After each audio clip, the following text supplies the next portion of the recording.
नमस्कार, मैं हूं संगीता राय। पूर्वांचल एक्सप्रेस न्यूज के इस वेब पोर्टल में आपका स्वागत है। आइए देखते हैं हमारे संवाददाता राम सकल यादव की यह विशेष रिपोर्ट। आजमगढ़ आजादी का अमृत महोत्सव गुरुवार को धूमधाम के साथ संपन्न हुआ। महोत्सव में पहुंचने के लिए लोगों का जन सैलाब नगर क्षेत्र की सड़कों पर उमड़ा। सुबह करीब 11 बजे से नगर के जज्जी मैदान पूरी तरह से भर गया। लोगों ने यहाँ देश के वीर शहीदों और महापुरुषों का स्मरण किया।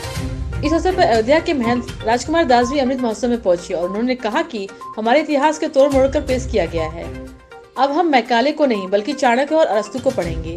नगर के जजी मैदान में स्वाधीनता का अमृत महोत्सव सुबह 10:30 बजे भारत माता की आरती के साथ शुरू हुआ। इससे पहले नगर की सड़कों पर आजादी का उत्सव मनाते हुए बड़ी संख्या में जिले के विभिन्न कोनों से छात्र कार्यक्रम स्थल की तरफ बढ़ते दिखे। कई विद्यालयों ने जहाँ झांकी व तिरंगा यात्रा के साथ कार्यक्रम स्थल पर पहुंचे। सुबह करीब 11 बजे पूरा जज्जी मैदान नवयुवकों के साथ भर गया था। कार्यक्रम में मुंबई से आए बैंड बाजे के धुन के साथ सांस्कृतिक कार्यक्रम की शुरुआत हुई।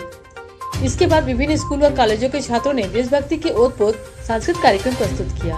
कार्यक्रम में भाग लेने के लिए अयोध्या के महंत राजकुमार दास भी पहुंचे। इस दौरान उन्होंने कहा कि तमसा नदी के पावन तट पर स्थित आजमगढ़ जनपद ऋषियों मुनियों विद्वानों की धरती है।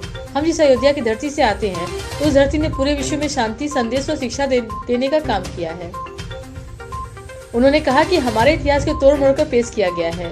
इसको सुधारने की दिशा में लगातार प्रयास हो रहा है।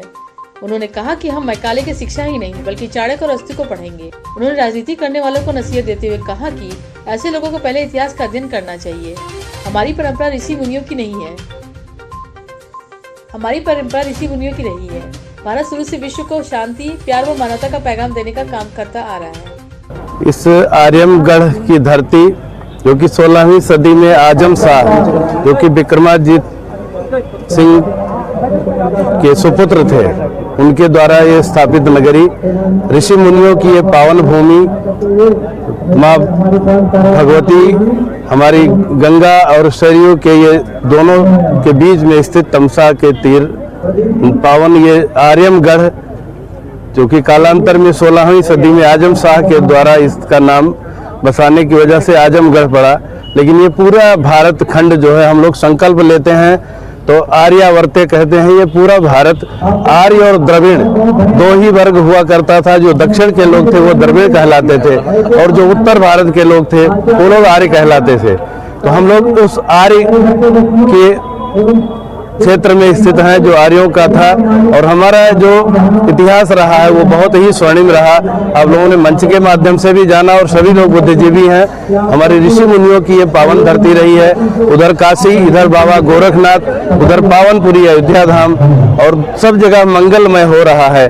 तो हमारे भगवान मर्यादा पुरुषोत्तम जो राम जी हैं, और रा से राष्ट्र और माँ से मंगल, जो पूरे विश्व का मंगल करे वही राम है। उस पावन धरती से हम पधारे यहाँ आकर के जो आजमगढ़ के युवाओं का और बुद्धिजीवियों का, यहाँ के बहनों का, यहाँ के बालक बालिकाओं का जो स्नेह, जो उत्साह दिखा, उससे लग रहा है कि भारत अपने पुनः नई तरुणाई के साथ खड़ा हुआ है। और वो दिन दूर नहीं है जब जगत गुरु के रूप में, विश्व गुरु के रूप में भारत पूजा जाता था। वो समय पुनः ये परिभाषित कर रही है आर्यमगढ़ की धरती। इसलिए इस धरती के निवासी और पूरे भारत के लोगों को एक ही संदेश है कि न भूखा रहेगा न नंगा रहेगा। एक शायर हुए हैं हमारे लखनऊ के, वाहिद अली वाहिद, मुस्लिम थे लेकिन उनका चिंतन बहुत उत्कृष्ट था।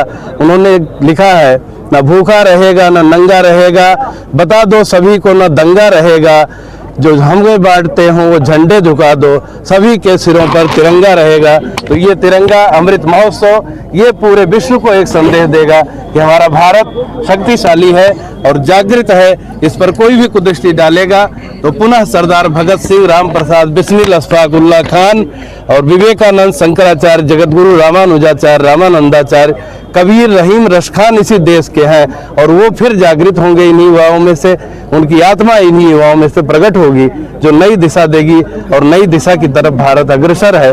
मैं युवा पीढ़ी को बधाई देता हूँ। एक किसी शायर ने लिखा है कि उनकी फितरत है अहले सियासत वो जाने, उनकी फितरत है अहले सियासत वो जाने, अपना पैगाम मोहब्बत है जहाँ तक जाए।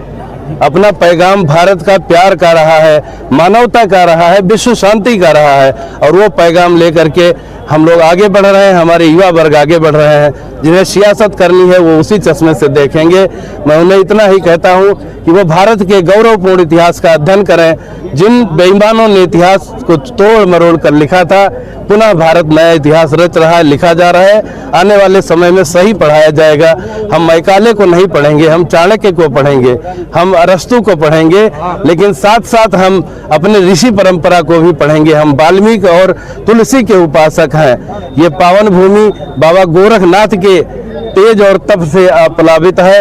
ये दुर्वासा के तेज से तप से प्लावित है। अगस्त और भंवरनाथ की ये पावन भूमि है। ये जो विश्व को संदेश देते रही से दत्तात्रेय के आश्रम की ये पावन भूमि है, जिससे विश्व ने शिक्षा और दिशा लिया है।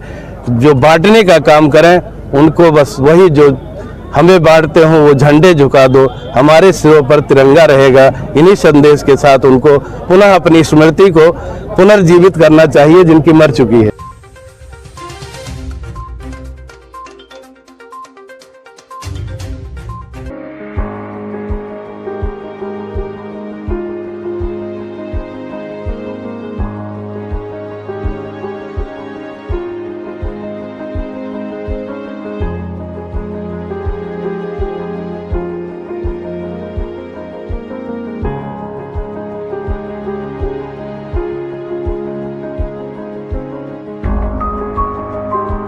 अगर आपको हमारी खबर पसंद आई हो तो हमारे चैनल को लाइक, सब्सक्राइब और शेयर जरूर करिए।